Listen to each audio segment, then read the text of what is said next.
मध्य प्रदेश विधानसभा चुनाव को देखते हुए कांग्रेस के द्वारा 144 प्रत्याशियों की पहली सूची जारी कर दी गई है, जहां आगर विधानसभा से विधायक विपिन वानखेड़े को कांग्रेस पार्टी ने टिकट दिया, जिसको लेकर एमपी न्यूज संवाददाता समर्थ सिंह राजपूत ने विपिन वानखेड़े से बातचीत की। देखिए ये खास बातचीत। नमस्कार। मध्य प्रदेश में आज कांग्रेस ने 144 प्रत्याशियों की सूची जारी कर दी है और हमारे साथ इस वक्त मौजूद है आगर विधायक विपिन वानखेड़े।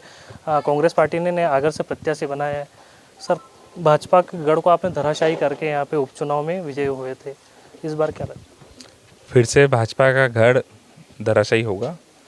ये चुनाव मेरा चुनाव नहीं है, ये चुनाव जनता और भारतीय जनता पार्टी के बीच में चुनाव है और जनता मन बना चुकी है कि जनता को क्या करना है। जनता कांग्रेस पार्टी के साथ है। 2018 में भी जनता ने कांग्रेस की सरकार बनाई थी। 2020 में उपचुनाव जैसी विषम परिस्थितियों में जनता कांग्रेस के साथ गई, जनता ने हमें आशीर्वाद दिया। तो ये तो आम चुनाव है और कांग्रेस की जो जनहितैषी योजनाएं हैं वो योजनाएं जनता अब बहुत अच्छे से समझ चुकी है कि कांग्रेस ही एकमात्र ऐसी पार्टी है जो किसान हितैषी और जनहितैषी पार्टी है और किसान और जनहितैषी सरकार रहेगी। 15 महीने के कार्यकाल में कांग्रेस की सरकार ने इतने सारे काम किए जिसका फ़ायदा एक आम व्यक्ति, आम किसान को पहुंचा। और अभी फिर से मध्य प्रदेश में कांग्रेस की सरकार आएगी, कर्जा माफ़ी होगी, छात्रवृत्ति योजना का लाभ मिलेगा, महिलाओं को गैस सिलेंडर 500 रुपये में मिलेगा, 1500 रुपये प्रति माह मिलेंगे, गांव-गांव गौशालाएं बनेगी। ऐसी कई सारी योजनाएं हैं जिसका लाभ जनता को मिलने वाला है। और 15 महीने में जनता ने देखा कि कांग्रेस भारतीय जनता पार्टी लापरवाह की पार्टी है।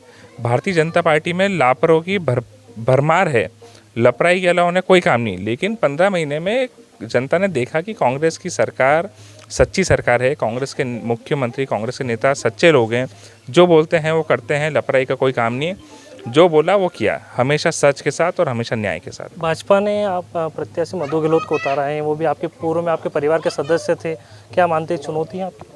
देखिए, मेरे लिए तो कोई चुनौती नहीं है। मैंने आपको पहले ही बोला, ये चुनाव मेरा चुनाव नहीं है, चुनाव जनता और भारतीय जनता पार्टी के बीच में है। ये चुनाव जनता लड़ रही है, मैं तो लड़ ही नहीं रहा हूँ।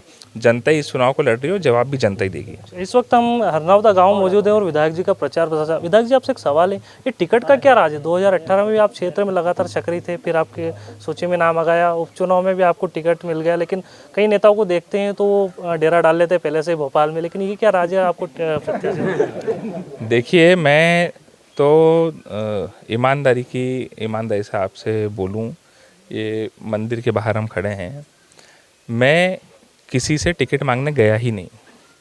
मैंने अभी आज टिकट की घोषणा हुई, मैंने अभी तक के टिकट से किसी भी हमारे वरिष्ठ नेता से टिकट की कोई चर्चा मेरी हुई नहीं है कि टिकट देना है कि नहीं देना है, लेना है कि नहीं लेना है, कि क्या करना है, लड़ना चाहते हो नहीं लड़ना चाहते हो, आप देना चाहते हो नहीं देना चाहते हो, किसी प्रकार की कोई चर्चा नहीं। सीधी सी बात है, पार्टी ने सर्वे के आधार पर प्रत्याशियों का चयन किया है, सर्वे में नाम आया, पार्टी ने आशीर्वाद दिया, पार्टी ने मुझे इतना योग्य समझा, मैं इसके लिए पार्टी का, शीर्ष नेताओं का आभारी हूँ और निश्चित तौर पे जनता का सबसे पहले आभारी हूँ, क्योंकि यह अवसर मिला है तो अवसर जनता की वजह से मिला है। पूरे आगर की जनता मेरा परिवार है और इस परिवार के लिए मैं अपना सर्वस्व न्यौछावर करने। विपक्ष बोल रहा है कि 25,000 वोटों से हराएंगे विपिन वानखेड़े। देखिए, जो विपक्ष बोल रहा है कि 25,000 वोटों से हराएंगे, वो विपक्ष पहले भी एक बार 2013 में चुनाव लड़ चुका है। तो विपक्ष का 2013 में क्या हुआ था? वो विपक्ष 25,000 वोटों से जीता था या 30,000 वोटों से हारा था? ये विपक्ष को खुद का चिंतन और मंथन का विषय है। विपक्ष को चिंतन करना चाहिए, मंथन करना चाहिए, आज कहाँ पर खड़े हैं ये सोचना चाहिए और क्या गलती कर बैठे हैं इसको सोचना चाहिए। उल जलूल बोलने से, गलत भाषा का प्रयोग करने से जनता आशीर्वाद नहीं देती। जनता सबकी सच्चाई जानती है। बोल रहे हैं कि आपने जनता ने विधायक जी को चुना, 3 साल में क्या काम किया? अरे 3 साल में क्या काम नहीं किया मैं नहीं बोलूँगा। हरनौदा में लोग खड़े हैं, हम हरनौदा में खड़े, मैं नहीं बोलूँगा। आप मुझसे मत पूछिए, आप इनसे पूछ लीजिए मैंने हरनौदा में काम किया नहीं किया। हरनौदा छोड़ दीजिए, आसपास के दूसरे गांव में चलिए, तीसरे में चलिए, चौथे में चले आइए, 300 साढ़े 300 में से किसी भी गांव में चलिए, पूछ लीजिए किसी से भी कि विधायक ने कोई काम किया नहीं किया। अगर वो बोले कि काम किया तो स्वीकार कीजिएगा कि काम किया, अगर वो बोले कि काम नहीं किया तो मत स्वीकार कीजिएगा।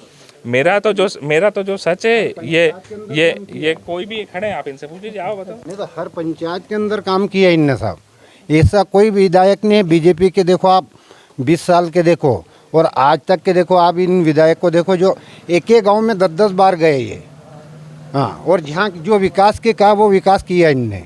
सर, एक जिम्मेदारी, क्योंकि आप वर्तमान में यहाँ के विधायक हैं, आगर जिले की 2 सीटें आती है, सुसनेर से भी वहाँ पे जो वरिष्ठ कांग्रेस नेता भैरव सिंह बापू को प्रत्याशी बनाया, तो क्या सुसनेर में भी आप लोगों के बीच में जाएंगे? मैं तो सुसनेर में नहीं जाऊंगा। मुझे पार्टी ने जिम्मेदारी दी है आगर विधानसभा की।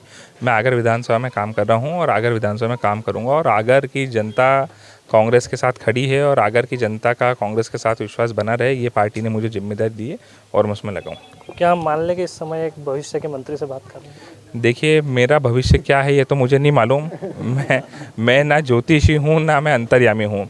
मेरा भविष्य क्या होगा ये तो बाबा बैजनाथ को मालूम है और पार्टी को मालूम है। पार्टी जहाँ पहुँचेगी, जैसा मैंने आपको बताया कि मैंने आज दिन तक कि मैं किसी से टिकट मांगने के लिए नहीं गया, ऐसे ही मैं आज दिन तक पार्टी में कभी भी किसी से कुछ भी मांगने नहीं गया और ना कभी जाऊँगा। पार्टी मुझे जिस योग्य समझेगी वो स्थान देगी। आखिरी सवाल है, क्या जनता के लिए क्या संदेश? जनता के लिए यही संदेश है कि कमलनाथ जी की सरकार बनने वाली है, कर्जा माफ़ी होने वाली है। जिनका कर्जा है उनका कर्जा माफ़ होगा, जिनका कर्जा नहीं है वो कर्जा ले लें, क्योंकि 50 दिन बाद कांग्रेस की सरकार बनेगी, कर्जा माफ़ होगा। हर गांव-गांव में गौशालाएं बनाएंगे। बच्चों को पहली से लेकर 12वीं तक के बच्चों को 500, 1000 और 1500 रुपये छात्रवृत्ति देंगे। महिलाओं को 1500 रुपये देंगे और गैस की टंकी 500 रुपये में देंगे। सीधी सीधी बात है, जनता खुद इसका हिसाब लगा ले कि कितना फ़ायदा होने वाला है। हमारे साथ मौजूद थे विपिन वानखेड़े, जो कांग्रेस से ने इनको प्रत्याशी बनाया है। इस वक्त ये आगर विधानसभा के अनेक ग्रामों में जनसंपर्क कर रहे हैं। कैमरा पर्सन संदीप सोलंकी के साथ समरत सिंह राजपूत, MP न्यूज़।